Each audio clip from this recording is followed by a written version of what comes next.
We are Bill and Jeannie DeHaan of Sniffers Station. We are a boarding, daycare, and training facility located in Highland, Michigan.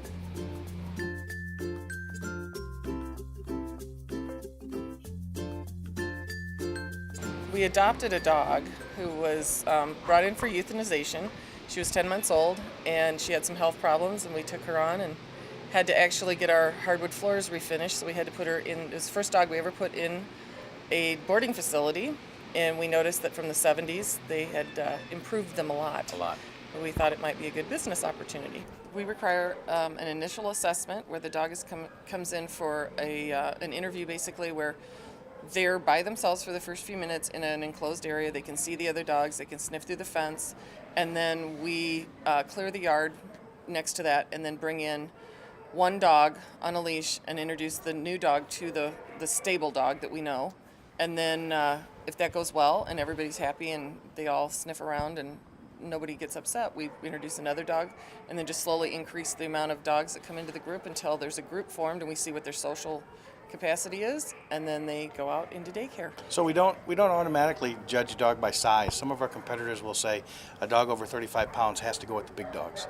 We don't do that because obviously if you've got an 85-pound 10-year-old Labrador Retriever, he doesn't want to go with the hard-charging young stallions.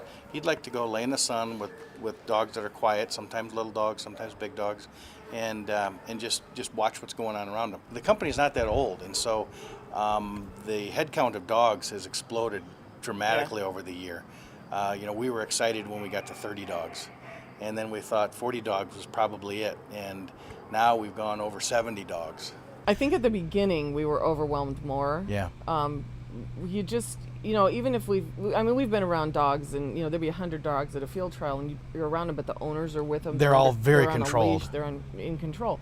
Here, when you've got 50 dogs running around your knees, it is a little overwhelming, and you do tend to be hypersensitive. It just depends on how much time you spend back with the dogs. My name is Taylor DeHaan, and I'm the head dog trainer at Sniffer Station. So generally I do front desk duty during regular hours, and then I also take time to train the daycare dogs that ask for a daycare adder, where I just take them up front and I work with them on different commands that their owners have requested me to do. It's usually some little stuff, things like they keep jumping on strangers or they keep pulling on the leash. If they have a lot of problems, like they really just need some basic obedience training, then I would put them in my class or I would work with them at home. It takes a little bit of time and a little bit of management on both the trainer's part, me, or the owners. It's nice for them to have the experience of the other dogs and the other owners being near them without them constantly coming up to them and just causing them to be more nervous.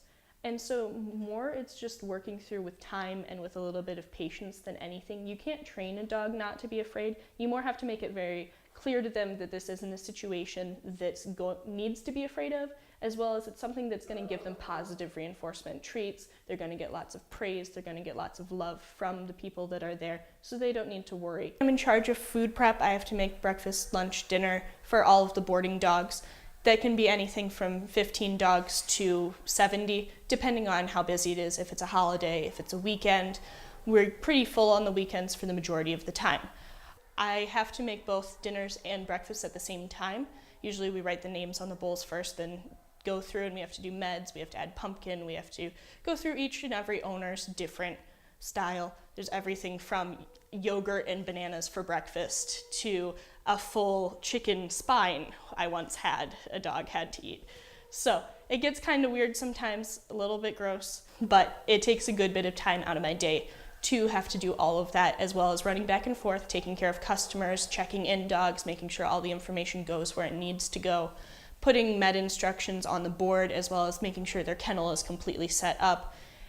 And then there's the fact that we have to make sure every dog's belongings gets back to their owner intact and the right belongings. First, if they don't eat, we will sweeten up their food with some wet dog food. We keep chicken here, and it's just plain chicken. There's nothing else in it. And they really like that. So that can get almost any dog to eat.